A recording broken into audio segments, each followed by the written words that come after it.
Hello everybody and welcome to crack it with Sakshi.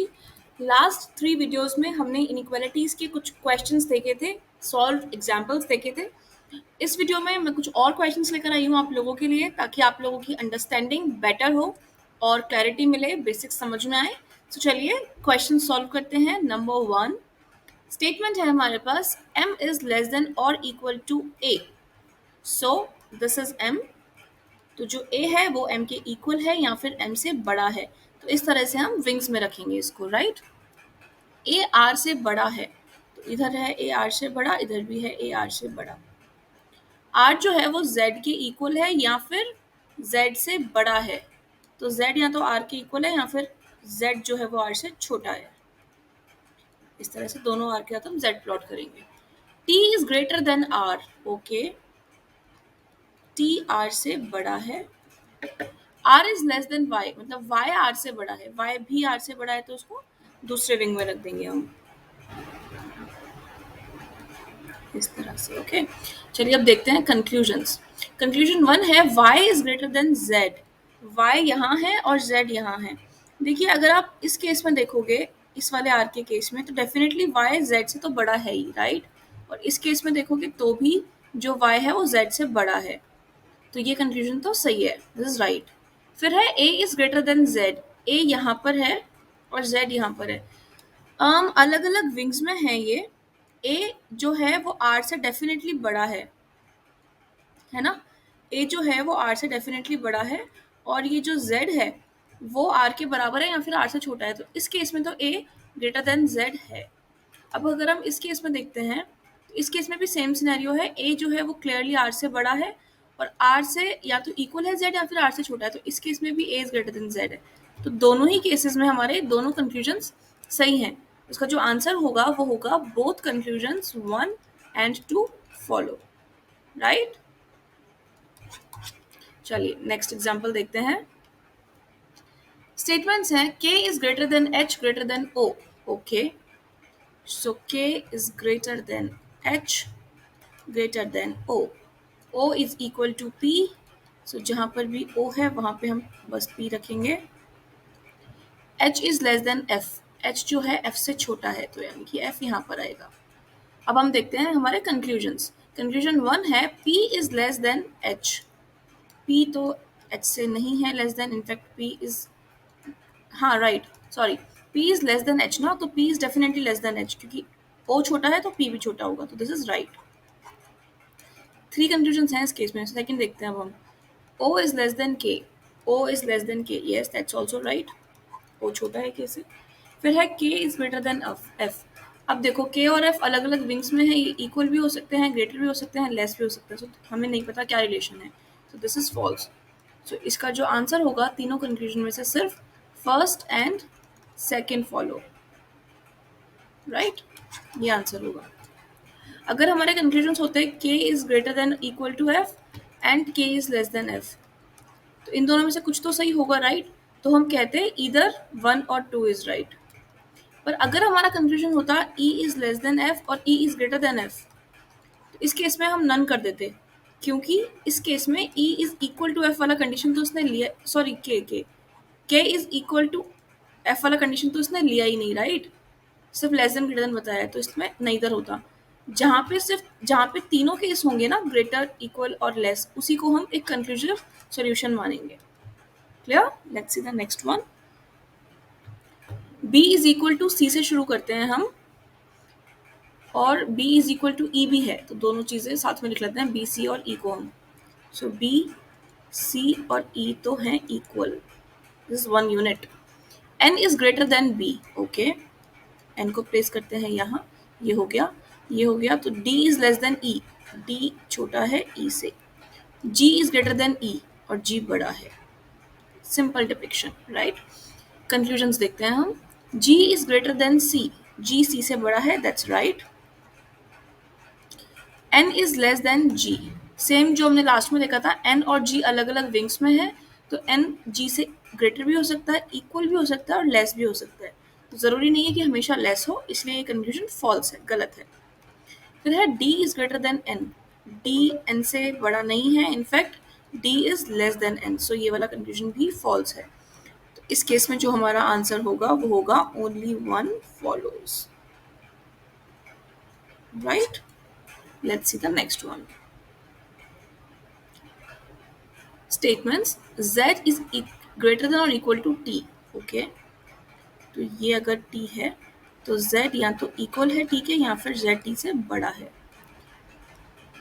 t is less than equal to l, l या तो t के बराबर है या फिर l भी t से बड़ा है। L is greater then G, so L is greater then G, इस केस में यहाँ प्लेस करते हैं G को, इस केस में यहाँ प्लेस करते हैं। G is less than H, so G से बड़ा है हमारा H और G से बड़ा है H, राइट।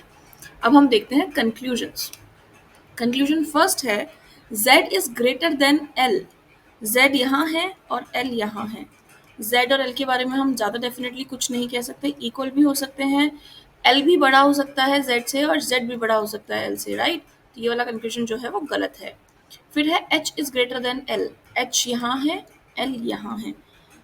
अगर आप ये वाला केस देखोगे तो इसमें देखो H और L अलग अलग विंग्स में है, तो हम कुछ नहीं कह सकते, सेम सेम कंडीशन है, तो ये भी फॉल्स है। G is less than T, G यहाँ है T यहाँ है। अगर T और L इक्वल है तो हो सकता है कि G छोटा हो T से, और अगर L बड़ा है T से तो हो सकता है कि G भी बड़ा हो T से, और इक्वल भी हो सकते हैं ये यहाँ पे, राइट, इस केस में। So anything is possible, that's why ये वाला कंक्लूजन भी फॉल्स है। सो इसका जो आंसर होगा वो होगा none follows. Clear? Okay, let's see this one. Statements हैं A is less than T। सबसे पहले हम K इक्वल्स टू Y भी लिख लेते हैं। देखो K और Y को हम एक यूनिट में प्लेस कर देते हैं। उसके बाद है Y is less then O, so Y छोटा है O से तो O होगा बड़ा, O आएगा यहाँ पे। उसके बाद है T is greater than equal to K, यहाँ पे हमारा K है, जो T है या तो वो इक्वल होगा या फिर T बड़ा होगा, सो T को हम यहाँ प्लेस कर देते हैं, राइट। अब है A is less than T, T बड़ा है और A छोटा है, तो A को हम यहाँ पे या फिर यहाँ पे प्लेस कर देते हैं। अब देखते हैं हमारे conclusions. T is greater than और equal to Y, T is greater than और इक्वल टू Y। देखो इस केस में T Y से बड़ा है, इस केस में T Y के इक्वल है। T कभी भी Y से छोटा नहीं होगा, राइट, इसलिए ये वाला कंक्लूजन ट्रू है। सेकंड है A is greater than T, A is greater than T, no, ये तो उल्टा हो गया, right, sorry, A is greater than K, so A is greater than K, इस केस में ज़रूरी नहीं है सही हो।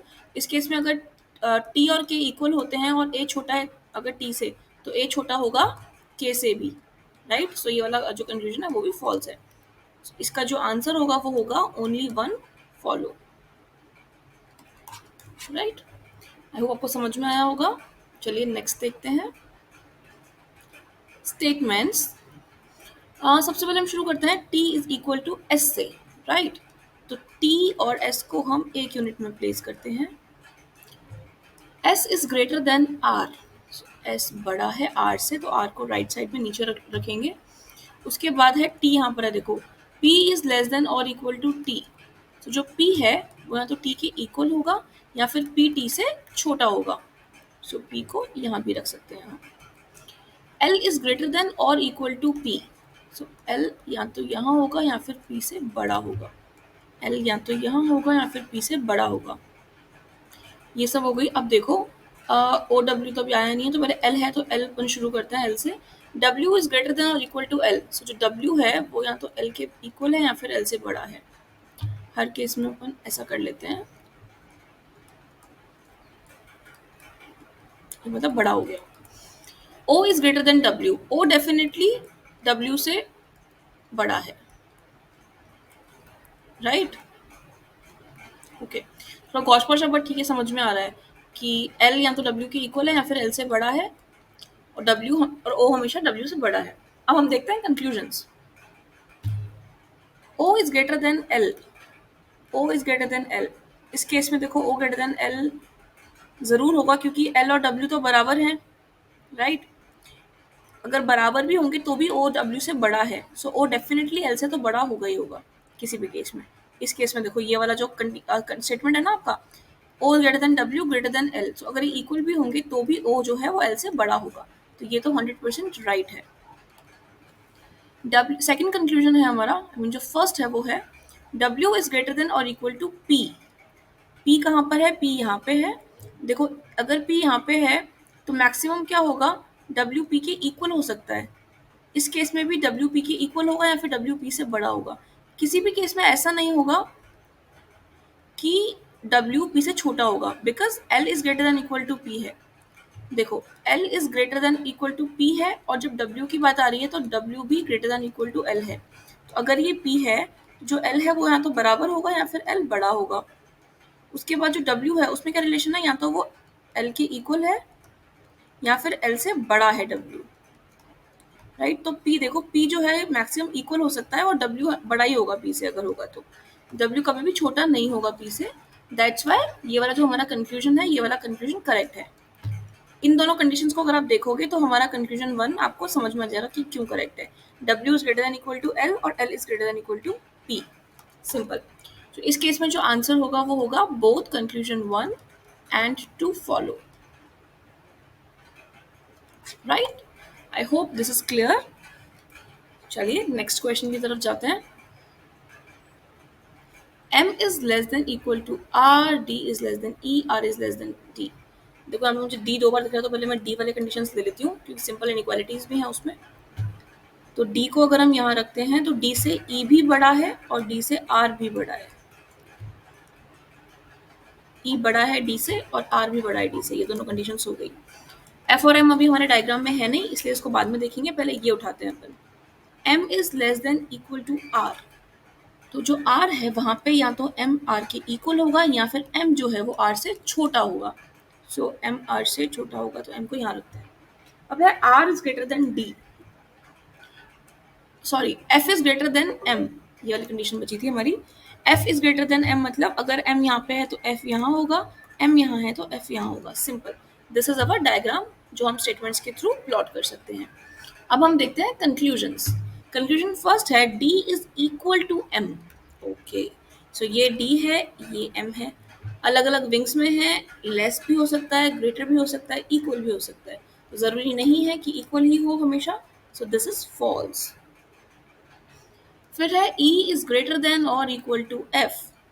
e इस विंग में है, f इस विंग में है, कुछ भी नहीं कह सकते। e छोटा भी हो सकता है f बहुत बड़ा हो, यहाँ पे हो f, तो f भी बड़ा हो सकता है e से, ये भी पॉसिबिलिटी है। तो ये वाला कंक्लूजन भी हमारा फॉल्स है। इसका जो आंसर होगा वो होगा none follow. Right, clear. So let us end this section, this video, ये वाला सेशन यहाँ पे ख़त्म करते हैं हम कुछ क्वेश्चंस के साथ। बाकी नेक्स्ट वीडियोस में और क्वेश्चंस लाऊंगी, हम जो नॉट इक्वल टू वाले क्वेश्चंस होते हैं वो भी समझेंगे, एक दो पैटर्न्स और समझेंगे। So stay tuned and happy learning. If you have any doubts you can comment और mail, I will be there, I will be happy to solve your doubts. All the best.